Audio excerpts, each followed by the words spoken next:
नित्य अग्निहोत्र करने वाला था। एक बार वह जंगल में लकड़ियां लेने के लिए गया।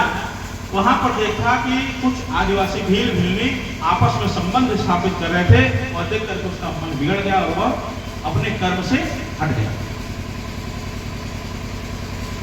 अजामिल इस संसार में सभी हैं। अजामिल किसी व्यक्ति विशेष के लिए नहीं कहा गया। अजामिल किसी का नाम नहीं है।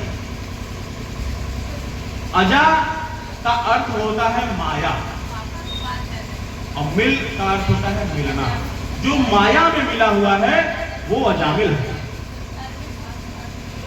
अजामिल भी माया में मिल गया। नित्य चोरी करना, डाका डालना, बेईमानी करना, हिंसा करना उसका कर्म बन गया था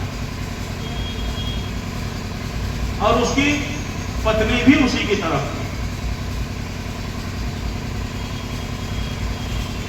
भगवान की कृपा हुई, एक दिन अजामिल कहीं बाहर गया हुआ था और अजामिल के यहां कुछ साधु आए।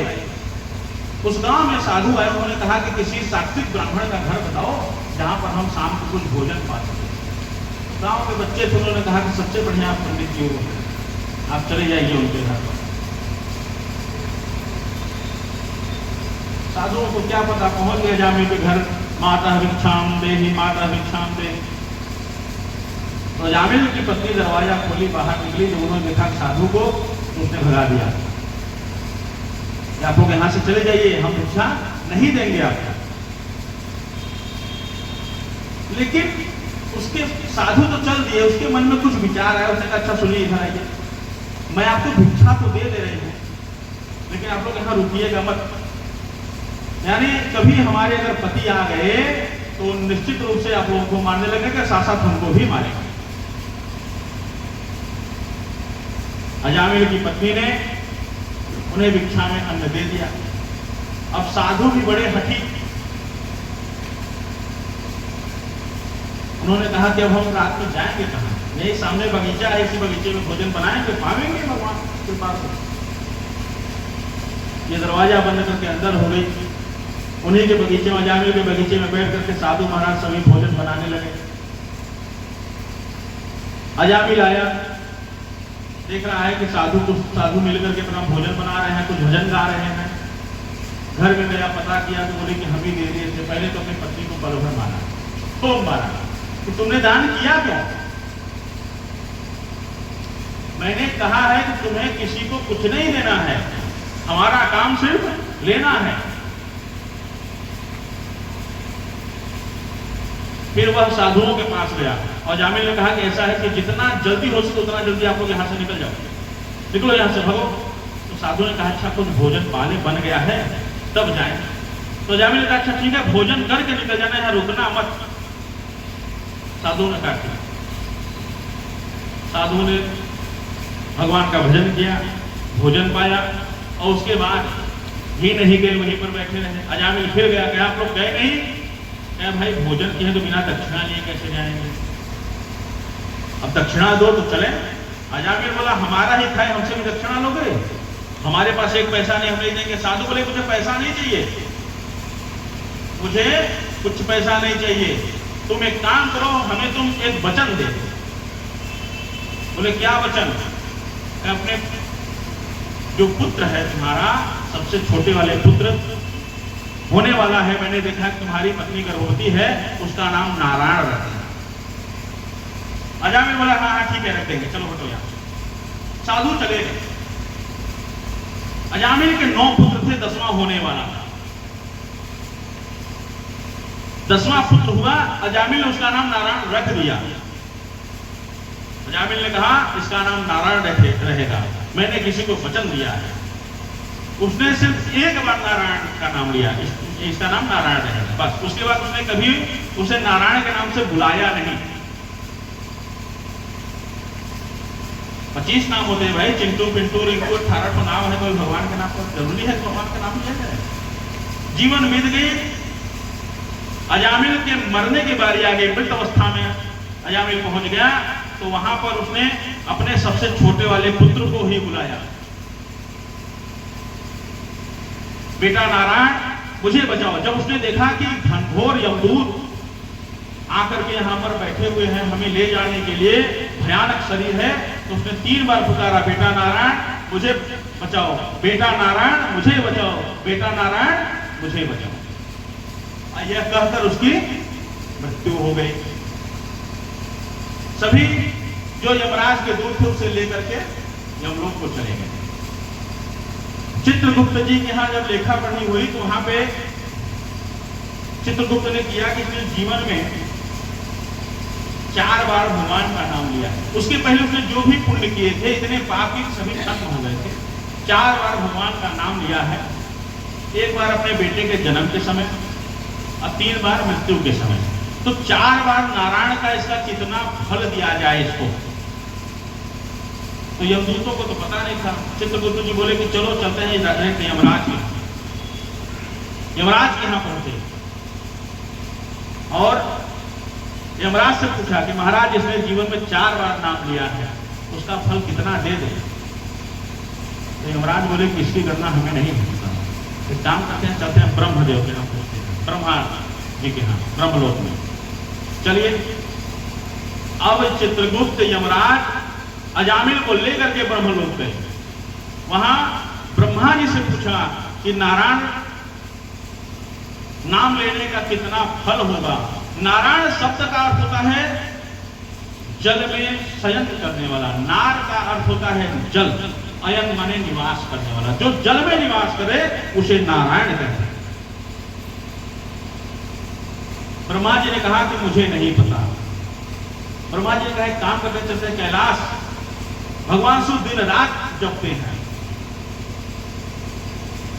अब अजामिल बोल रहा है कि जो करना हो जल्दी करो, स्वर्ग दो या नरक दो, हम थक गए हैं। कैलाश आए, भगवान शिव से पूछा गया। भगवान शिव ने कहा कि मुझे नहीं पता कितना फल मिलेगा। तब सभी लोगों ने विचार किया कि काम करते हैं, चल के सीधा भगवान से ही पूछते हैं, नारायण से ही पूछते हैं कि आपके नाम लेने का कितना फल हुआ। अब अजामिल कह रहा है हम जाएंगे ही नहीं।